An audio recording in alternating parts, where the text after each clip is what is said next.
చూడండి ఎలా పని చేస్తున్నాడు ఒక అమ్మాయి. చూడండి ఎంత ఫాస్ట్గా కడపస తిప్పుతున్నాడు. లక్ష్మి ఏంటి బాగా ఫాస్ట్గా కడపస తిప్పుతున్నావు నువ్వు? మిషన్కి చాలా స్పీడ్గా నువ్వు తిప్పుతున్నాడా? ఏం కడపస ఇది? చూడండి లక్ష్మి ఇప్పుడు కడపస తిప్పుతుందంట. ఎలా పెడుతున్నా చూడు పిండి అలా పెట్టేసేగా చాలా నీట్గా పెడుతున్నాడు. చూడండి చూడండి ఇది గొట్టం, కడపస గొట్టం. దాన్ని ఎలా పెడుతున్నాడు చూడండి.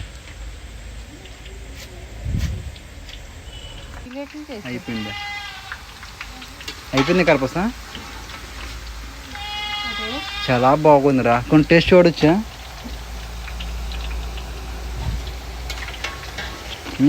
చాలా బాగుందా? ఎక్కడ నేర్చుకున్నావా?